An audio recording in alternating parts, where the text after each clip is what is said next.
and welcome once again to a special episode of the Rural Juror Brewery Tour. Well said. Thanks. I'm Jay. I'm Seth. And today we're bringing this to you remotely as we look back at the last year of beer. Which was a great year for beer. It's an excellent year for beer. Not really a great year for anything else.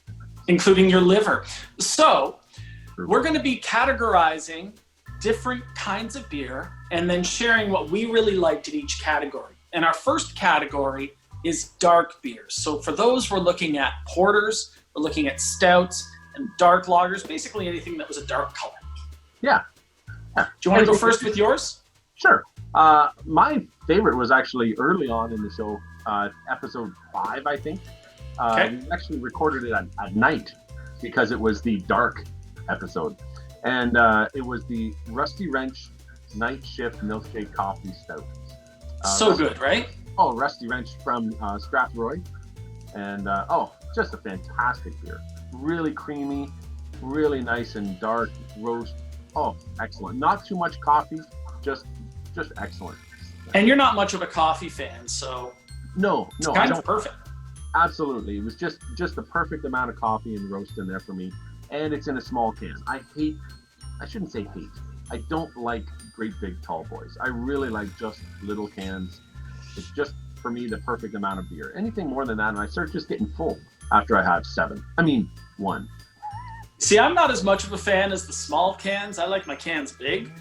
But, I can understand and appreciate the value of small cans as well. Yeah. Now, so what's yours? I've got a couple of things that I want to talk about because there were some really remarkable beers. Firstly, the Rusty Wrench Night Shift Milkshake Coffee Stout was awesome. Yes. Like Chris, the brewer there, knocks it out of the park with that one.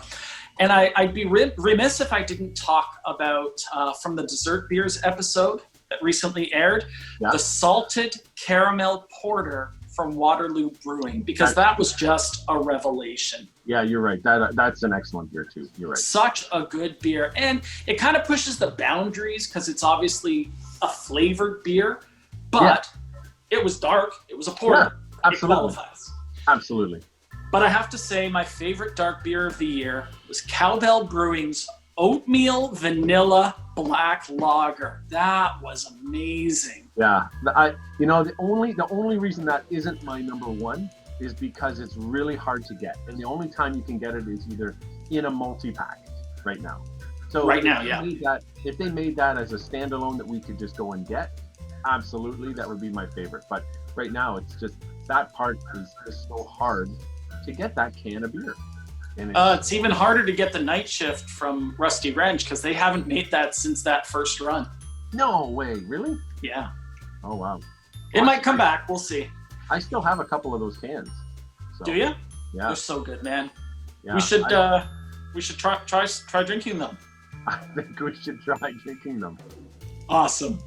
So our next category is called Clean, and that's not really a good name for the category, but it's meant to be those more accessible beers like lagers and pilsners and blonde ales. Yeah. We tried quite a few of them. We did a show on all 3 of those types of beer this year. What's your favorite? Well, it was kind of a tie, but I have to choose one. But the nice thing is I don't have to choose more than one brewery. You see, both of my favorite kind of lighter flavored beers are from Stonehouse Brewing, just outside of Bayfield, Ontario. We've talked about them a couple of times. Yeah.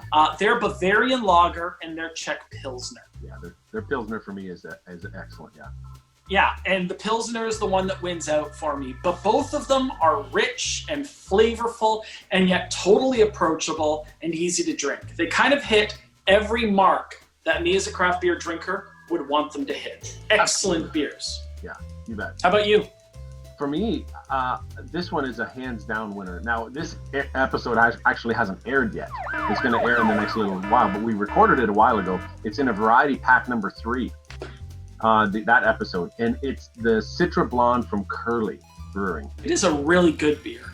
It is one of my absolute favorite beers. It is so perfect. It's just excellent. Wow. Yeah. I think we're going a little local, aren't we? Because we've hit Strathroy, London, Bayfield, and Cowbell up there. Yeah. Well, I mean, you know, there'll be some other ones, I'm sure, as well. But for me, it's just an excellent beer. I think it pushes the boundary of clean in this case because it does have so much hop added. But even Pilsners have like Saaz hops added. So, you know, I'll let it pass as if I'm the arbiter of what's right. Yes. Well, this beer is not the beer you're looking for. I mean, this is not the beer I'm looking. Oh, it is. Okay. The beer you're looking for. You suck at the Force. Yeah. Oh, no. Awesome. Okay, up next is the fruit and vegetable category. And while vegetable beer sounds like a disgusting idea, you can't really call a pumpkin or a cucumber a fruit in this case. Okay. Because if it was, they'd appear in fruit salad. So we're giving it like that plant kind of nomer, but fruit and vegetable beer sounds better in this case. And I've got some great choices here. Okay, you go first. I don't know that I really want to go first, but I'm going to. Episode 1, great beer. It's not my choice, but in episode 1, we did Left Field Brewing's Low Vista Mojito Sour. Yeah. That is an excellent beer, fruity. I obviously tasted salt if you want to go back and check that review, but really nicely flavored and fresh and the kind of beer that you want a fruit beer to taste like, and yet it pushes boundaries because it's sour and salty and really good. My second choice here, so that would have been like number 2 or number 3, this is number 2, would be the Pineapple Radler from Waterloo Brewing. That is an excellent Radler. Once I tasted that, every other Radler paled in comparison, right? That's actually mine. That's actually my choice for number 1. Is it really? Yeah, it really is. That is my absolute of the ones that we have shown on episodes. Anyways, that is my absolute favorite one. Yeah. It is such a good beer. Radler.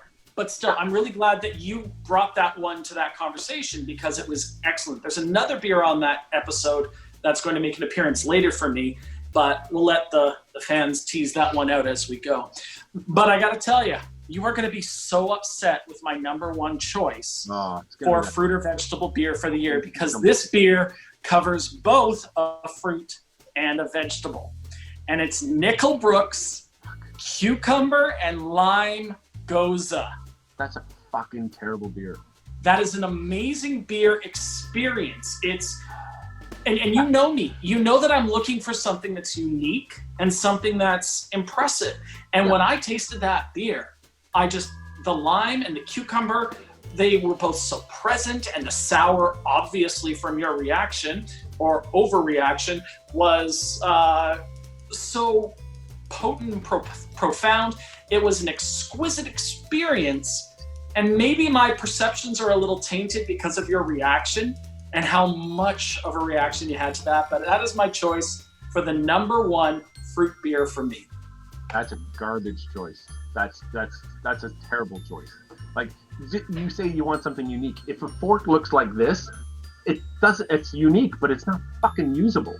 So in a landscape of raspberry sours, the cucumber lime stands head and shoulders above the rest for its quality and how unique it is as an experience. And I will defend it to the day I die. I enjoyed that beer more than you did. I think I would enjoy Slow Torture more than you enjoyed that beer. I hated that beer. And I really like Nickelbrook. They make some amazing beers. I'm not slagging on them. But that was not one of them for me. I have another bottle downstairs waiting for me, and I can't wait. It's so good. I have a bottle. I have some of that somewhere else as well. I think it's in my toilet. Okay. Our next category is strong beers. And to fit into this category, it had to be over 7% ABV. Yeah. So you have a 6.5 and you call it a strong beer. Congratulations, I disagree. You could have an IPA at 6.5% and nobody would call it a strong beer. 7% is that demarcation line for me. Anything above 7%, and I'm counting it as 2 beers in one serving. Anything below 7%, and I'll still accept it as a single serving of beer. Sure. So what do you have sitting here? Well, of the ones that we have shown so far, I really. Why would you make that a qualification? You didn't for the Citra Blonde. We've recorded it. It just hasn't aired yet. and it's all right. It's going to air in the next couple weeks, so it's close enough. Of the ones that we have had on the episode, the one that surprised me the most is actually, oddly enough, it's another local one. It's the Toboggan Double Lunatic Fringe. Really? I didn't expect that one to be as good as it was. I expected it to be an okay beer. Toboggan makes, they make good beer. There's nothing that's outstanding, but they make some like fine beer. I thought this was, as a double, was a really fine double. All right. It kind of really surprised me. I'm really pleased to hear that you got so much joy out of that. For me, I found it really approachable and easy to drink, but it wasn't special in any way for me. So I didn't choose that one. It's not even on my short list for this. Yeah. Do you have any others that you were impressed by? We had a couple of the Belgians and stuff like that were okay.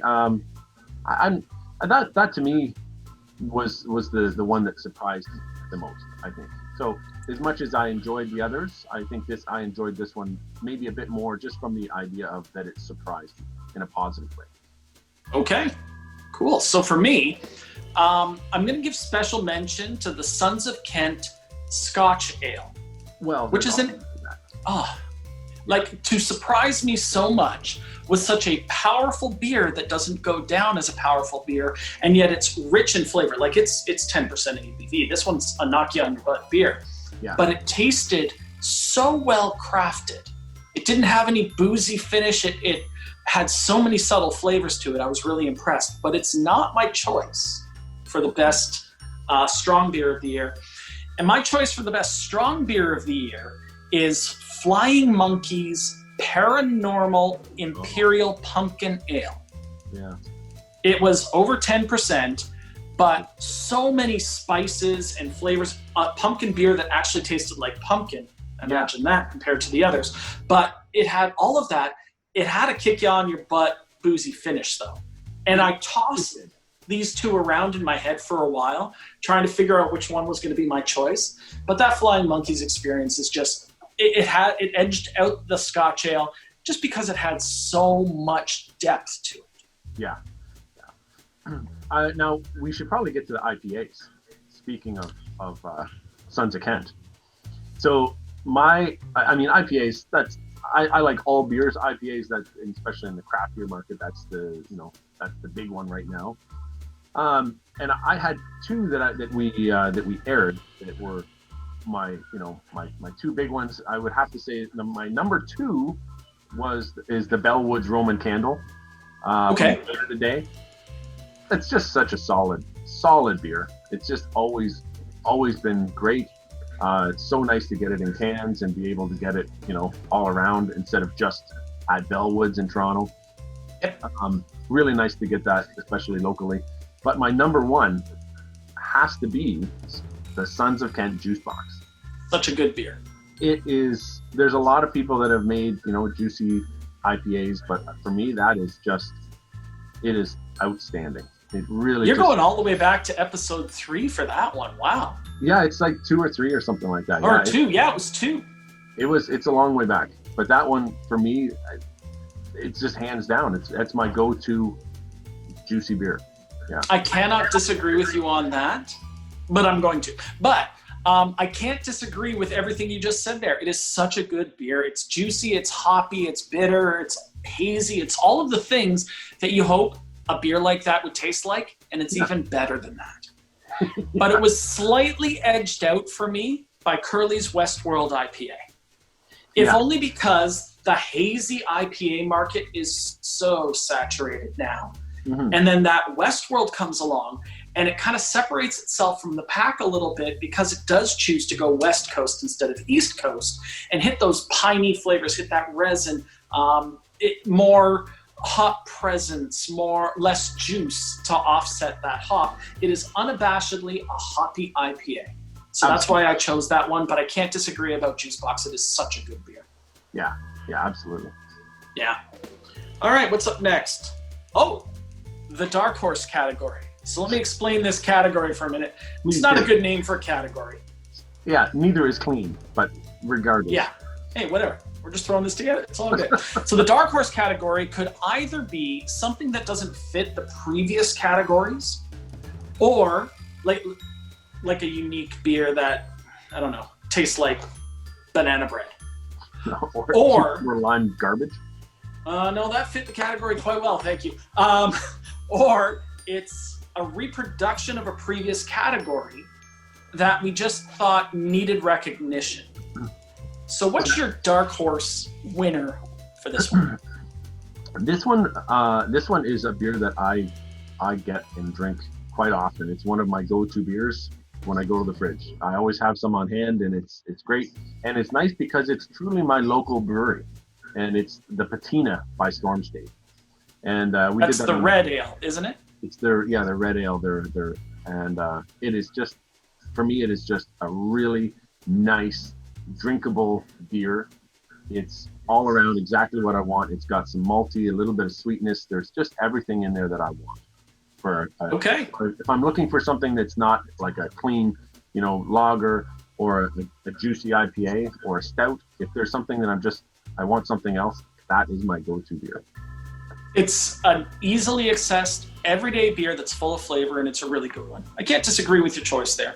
Yeah. And it's not really something we covered. We didn't include browns or reds or ambers as one of our choices, and it's a good one to throw in there as well. Nice choice. Thanks. I have a couple of honorable mentions before I get into things. I thought that the Lenoir Belgian-style ale from Bell City was quite good. Mm-hmm. I enjoyed that. That was the one that had a bit of fruitcake kind of toffee flavor to it. Really enjoyed that one. Thanks Ale Latte from River Road Brewing.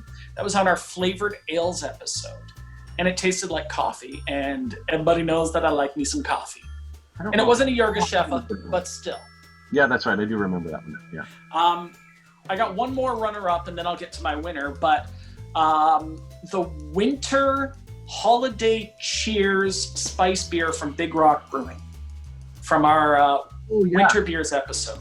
Yeah. Really tasty, really full-flavored, hint of spice, and it was a really good beer for that category. I enjoyed it a lot. But I'm going to cheat a little for my dark horse here, because I didn't really choose one beer for my dark horse winner. I chose the Rising Tide collaboration between Wellington Brewery and other breweries across Ontario, including Muskoka and Nickelbrook and others. Wow. To put together a pack of 4 beers and all of them are great, that's hard enough. But to put together a pack of 4 beers that are all great, that are all collaborations with some other brewer, that's an achievement. And I couldn't deny it. I had to bring it up in this category because it felt like the best choice. Yeah, that's a good pack. Yeah. Everything in that pack was so good. It's a bit of a cheat, like you just said 4 beers, really 7 beers, when you should have just picked one with a runner. Sorry, what was that? Guy who chose a beer that hasn't been aired yet? Sorry. It's been recorded. There's been a lot that's been recorded. Many of them have not seen the screen, for good reason. Yeah, I guess. All right.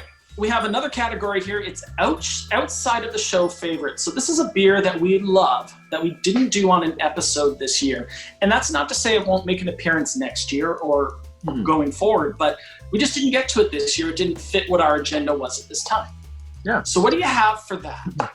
For outside the show beer that I just enjoy drinking and that I just, it's again, kind of like the Patina from Storm State. It's my everyday beer that I just really enjoy. Which I can't believe we didn't do on any episode. Well, we actually did it on an episode, but I think we cut it. And it was. It was an Anderson IPA. Just such a good IPA. It's just, again, beautiful IPA, really nice, good bitterness, good hop in it. Just the color, the level of sweetness and bitterness, everything else is balanced out. Small can again. It's what I want in a beer. That's an excellent choice. I love Anderson IPA, and we did record it, but the sound was so weak on it that we couldn't use it. Yeah, I think it was windy that day or something, and it was just We couldn't. Not that stopped us on some episodes, right? But this one was an extreme. So. It was pretty bad, yeah. Yeah. I got a couple that I want to mention here, and curiously, half of them are IPAs. Half. Yeah, well, because I've got 4 that I want to talk about. Yeah. The first 2 are IPAs, both from the Toronto region, one from Toronto East and one a little further west from there. Greenwood IPA. Yeah. Such a great IPA. If you haven't tried that one, it's top of the list for me when it comes to IPAs of all kinds. Just because it's so good, so impressively good.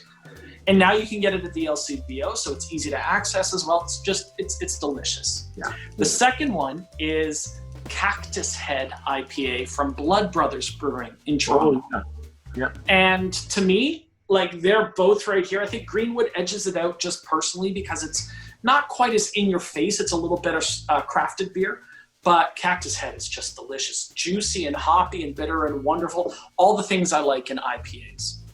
I have one more before I give my favorite. It's also from Anderson in London, Ontario. Anderson this year made a gingerbread ale.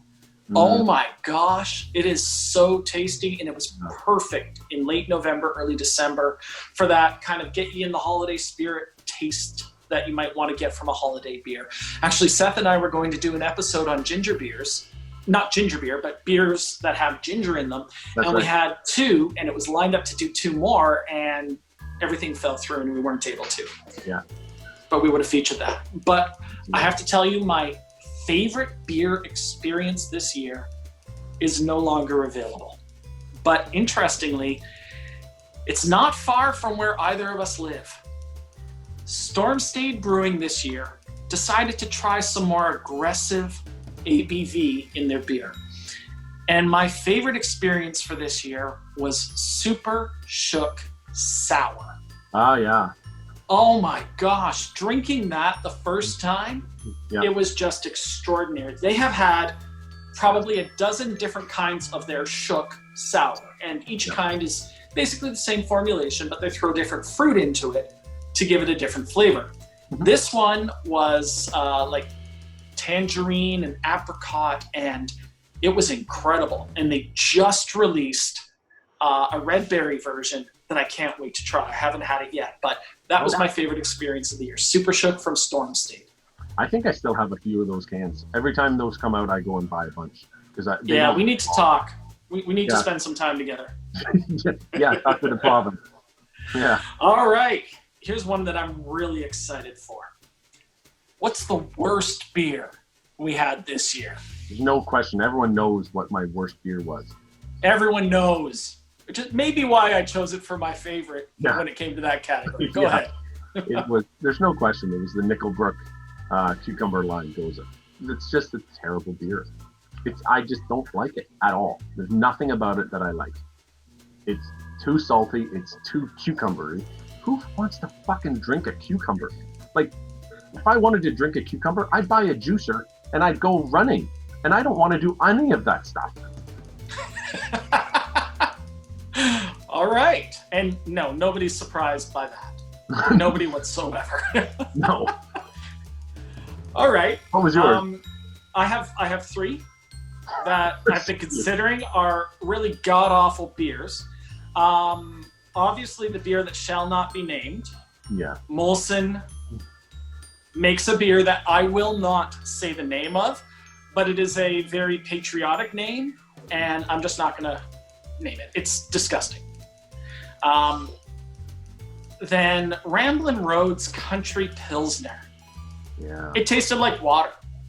Yeah. And it may not be disgusting, but it's just didn't taste pointless. like beer. Yeah. It's a pointless thing to make. Yeah. But my number 1 worst beer of the year was made by Mill Street in Toronto. And it's their organic, and it tastes like armpit sweat, Kombucha Radler. Yeah. Oh, the turmeric there was one. just something foul. That was the turmeric one, right? It was turmeric kombucha. Is that right? You feel like cucumbers shouldn't be in a drink? Yeah. Who the hell thought turmeric belonged in a drink? What a mistake. Yeah, that was a bad one. Yeah. Absolutely appalling. Yeah. Like to the extent that I went and I had to get something to clear my palate after that, and it was still there later that day. It was just disgusting. Yeah, it's bad. Yeah. Luckily, bad beer is pretty rare. Yeah, and the funny thing is, two of those breweries, Mill Street and Nickelbrook, are excellent breweries, right? Absolutely. They're fantastic. But we all just, sometimes you go and you try something new and it just doesn't work. And that's okay. Yeah. I'm still going to buy their beer and I'm still going to love their brewery. I'm just not going to buy that one ever again. Yeah. Exactly. All right, and now for our most self-indulgent category. Favorite episode of the Rural Juror Brewery Tour? You go first. Okay. I think we need to talk about a couple of episodes here that I thought were really good. I think Pilsner's was an excellent show. I had such fun with that one. Yeah. It was outside. It was a little goofy, a little silly. Yeah. The feedback episodes, I feel, are underappreciated gems. Those are some excellent comedy. There are subtle jokes in there that I don't think people picked up the first time, and it's definitely worth a rewatch. The funniest parts of those episodes didn't make the episodes. My favorite part is when I realized that you were naming the people, and I wasn't going to name the people. What are you talking about? No, those are legitimate feedback names. I mean that you were going to say their names. Yes. I didn't realize that you were going to say their names. And so the funny thing is when I read the first one of mine, I actually mistakenly said my boss's name. And you immediately fell over and you're like, cut. And it was just so close to my boss's name. And we just lost it for a while. And I sat there and just looking at the camera going, oh my God. What have I done? Luckily, editing existed on that. It doesn't on this. Thank goodness. Yeah. Yeah. But my favorite episode of the year, hands down, we had a guest star on it. It's the only guest star we've had all year. Pumpkin Beers. Gord, I miss you. But I'm sure you tasted delicious. Gord was great. Yeah. Gord was great. Yeah. You know what? I thought that was a really fun episode too. The weather was beautiful. We had the guest star of Gord. And then there was the dead squirrel. Oh, the dead squirrel, which doesn't even make an appearance until much later. Yeah, that's pretty hilarious. Yeah, that was. Yeah. It was this whole, and then you had that stupid scarf. Again, it's my son's. Yeah, I'm sure it was. Yeah. All right, what's your favorite episode, Seth? My favorite episode was actually Pumpkins as well. It was Of course. It was just a beautiful day. It was a really fun time. We had some people actually watching us film that episode. That might have been one of the first episodes where we had an audience, and it was just a lot of fun, and there was just a lot of laughs. That was a great episode. Yeah. Anything else you want to talk about today, buddy? Just the fact that I'm probably going to just be sitting down here and probably trying some of these beers that we just talked about today.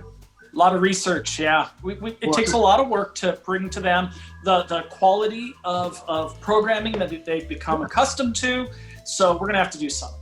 I'm gonna do some curls, and maybe even do some left arm curls just to give the right a break. It's been kind of course, slow. yeah. And I'm looking forward to 2021. Absolutely, I can't wait to see what beers we try. It's gonna be awesome. So, thanks for watching the Rural Juror Brewery Tour. I'm Jay. I'm Seth. Catch us next time when we try some more beers. You bet. Make sure you like and subscribe to our channel. Check out our awesome website. We've got all kinds of stuff up there. Check out how you can sponsor us through Patreon or buy us a beer. Be part of our next Zoom lives. And more importantly, Happy New Year. Absolutely. Bye, everyone. Bye.